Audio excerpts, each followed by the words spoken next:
You didn't buy a car. You bought a story about who you thought you needed to be, and you paid for it with time, flexibility, and compounding you can't rewind. At every stage, the math was quiet while the identity was loud, and that imbalance did the real damage. Nothing collapsed, nothing failed. Your future just arrived smaller than it could have. This isn't about guilt. It's about seeing the trade-offs clearly before they harden into decades. Subscribe if you want clarity that makes your next decision smarter than your last. Before the numbers ever enter the room, the image does.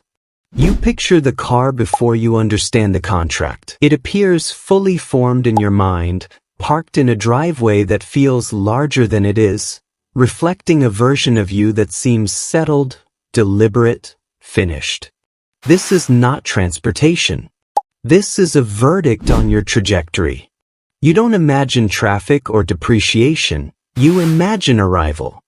The car becomes proof that the years you spent grinding were not merely movement but progress, that the gap between where you started and where you stand can be measured in sheet metal and leather.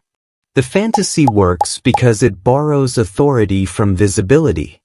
Other people can see it without explanation. No resume required. No spreadsheet. The car communicates competence faster than words ever could. You tell yourself it's a milestone, not an indulgence. A reward that aligns with who you've become. You are no longer the person who had to justify cost. You're the person who can absorb it. That distinction matters to you more than the price itself. It's not about going fast. It's about being recognized as someone whose life is moving forward in a way that looks coherent from the outside. At this stage, the math is abstract and cooperative. Monthly payments shrink in your head until they feel harmless, almost polite.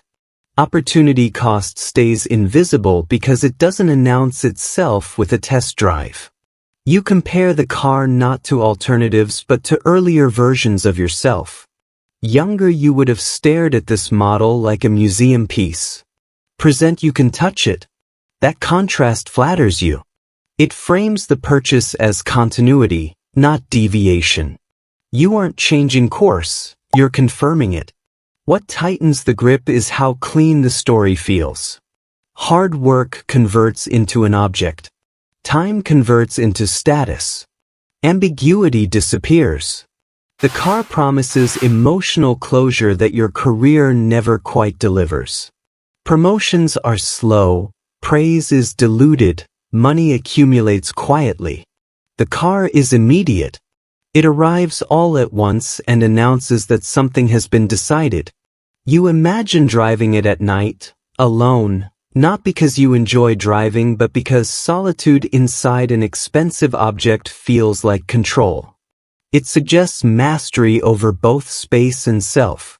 The climax of this phase is certainty without evidence. You don't say the car will make you happier, you say it makes sense. You don't claim it will change your life, you claim it matches it. The language is careful, rational sounding, airtight. Doubt gets reframed as hesitation, and hesitation as weakness. You are not chasing pleasure. You are aligning identity.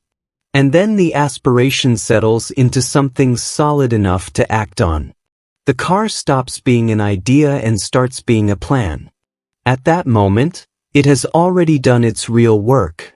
It has convinced you that fulfillment is a transaction waiting to be completed, that the distance between who you are and who you should be can be closed by signing your name in the right place. The numbers will come later. For now, the image holds. The moment doesn't arrive with clarity. It arrives with momentum. You don't wake up deciding to buy the car. You wake up deciding to go look, which feels harmless enough. Timing does the rest. A bonus landed. A raise was implied. Interest rates are framed as temporary. The dealer mentions inventory pressure, end-of-quarter targets, a color that won't last. None of this sounds like pressure to you. It sounds like alignment. The universe cooperating. You tell yourself that waiting would be irrational, that conditions are unusually favorable right now, and that missing the window would be the real mistake. By the time numbers appear, they are already softened. Monthly payments are foreground, total cost pushed out of view. You don't ask what the car costs, you ask what it costs per month, then what it costs relative to what you already spend. The comparison isn't to alternatives that compound, it's to expenses that vanish. Dining out. Travel you barely remember. The payment slides neatly into the mental category of manageable, which is not the same as justified but feels close enough to proceed. You are not reckless. You are selective. You've done the math, or at least the version of it that doesn't threaten the decision. Emotion does not present itself as excitement. It presents itself as relief. Relief that you don't have to think about this anymore. Relief that the question of whether you deserve it can be retired. The purchase becomes a way to end internal debate. Signing the paperwork feels like resolving tension rather than creating obligation. The language around you reinforces this. You're told you've earned it. You're told the resale value holds. You're told successful people don't hesitate at this level. None of these claims are precise, but they don't need to be. They confirm what you're already leaning toward. The critical shift happens when affordability becomes the moral defense. You can afford it, therefore it is acceptable. You can carry the payment without strain, therefore the decision is neutral. You don't frame it as a trade-off, you frame it as absorption. The money was going to sit somewhere anyway. This ignores what money does when left alone, but that omission feels abstract compared to the concrete act of acquisition. You are not choosing the car over something else. You are choosing it over nothing in particular, which makes the choice feel clean. At the peak of the moment, you feel composed. This is not impulse in your mind, it is decisiveness. You are aware of the size of the purchase, which you mistake for awareness of its consequences. The pen moves. The approval comes through. The car becomes yours faster than you expected, and the speed feels efficient, adult, controlled. When it's done, the justification locks in. The decision hardens into fact. Questioning it now would imply error, so the mind stops asking. You drive away convinced not that you made a great choice, but that you made a reasonable one under the circumstances. The transaction is complete. The first days feel clean. The car smells new, not just of materials but of confirmation. You notice how easily the door closes, how the engine responds without hesitation, how small errands feel elevated simply because you are the one arriving. This is the phase where ownership performs exactly as advertised. The friction you expected doesn't show up. The payment hasn't hit yet. The compromise hasn't materialized.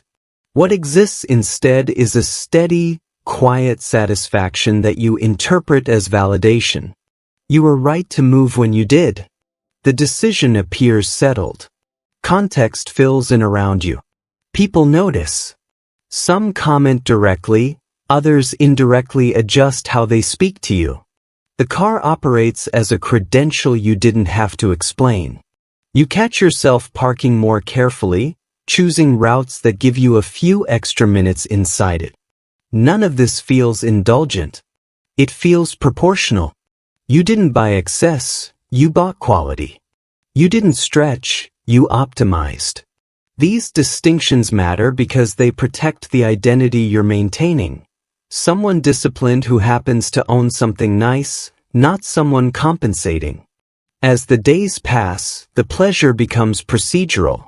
Starting the car is no longer an event, but it remains satisfying. You tell yourself this is what good money decisions feel like. Low drama, high usability. The expense integrates smoothly into your life, which you mistake for evidence that it was always meant to be there.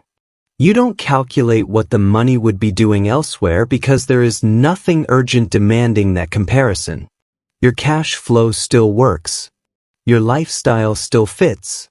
The absence of pain is read as success. The emotional peak is subtle but decisive. One night, you're driving alone, and you realize you're no longer thinking about the purchase at all. That's the moment it locks in. The car has moved from novelty to baseline. It hasn't transformed you, but it has stabilized a narrative that you live at this level now. You are the kind of person for whom this is normal. That normalization is powerful because it resets your internal reference point upward without negotiation. What once felt aspirational now feels expected. Resolution arrives quietly. The pride doesn't disappear, it flattens. The excitement doesn't end, it dulls into familiarity. You stop talking about the car because there's nothing left to say. It does what it's supposed to do. You still enjoy it, but the enjoyment no longer registers as a gain. It registers as maintenance. The satisfaction becomes background noise, steady and unremarkable, which is exactly what makes it dangerous to examine. Everything feels fine. No alarms are sounding.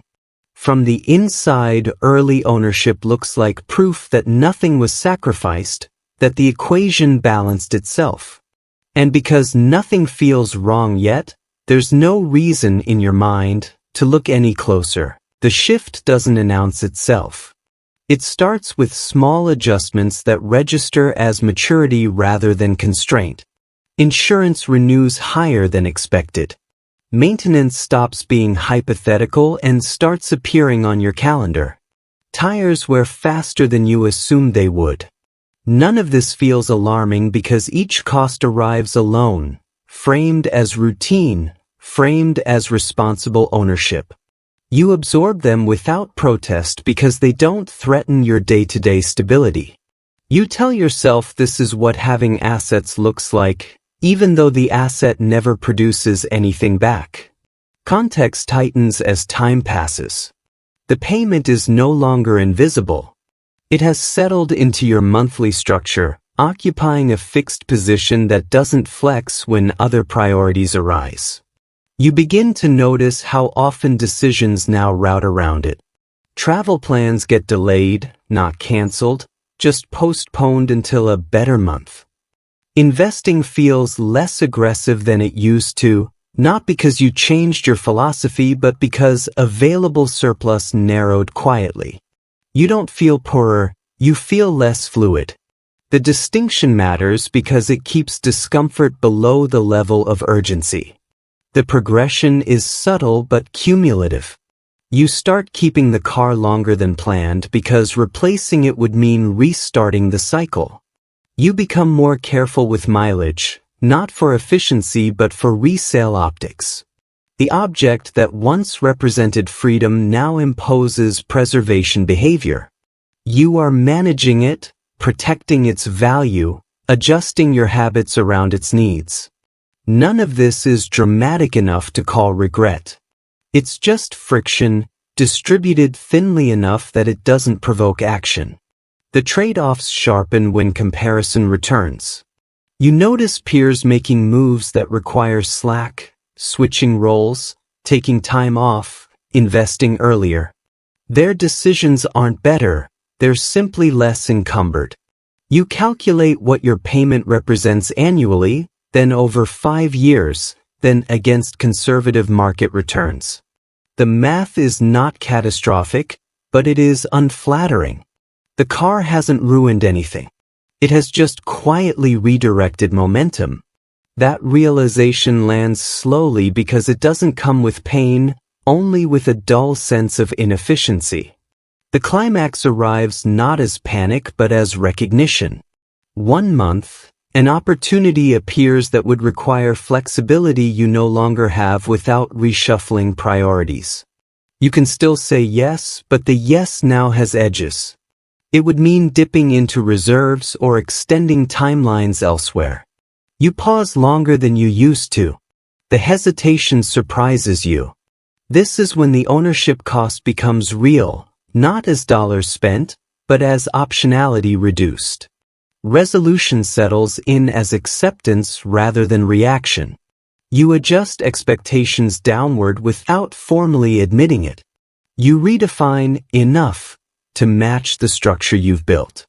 The car continues to perform. It still works. It still looks fine.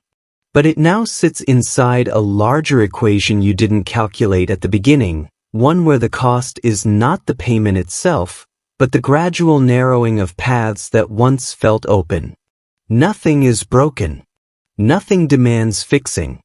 And that is precisely why the trade-off is easy to live with and harder to confront. You don't remember the exact day you bought the car, but you remember the period it belonged to.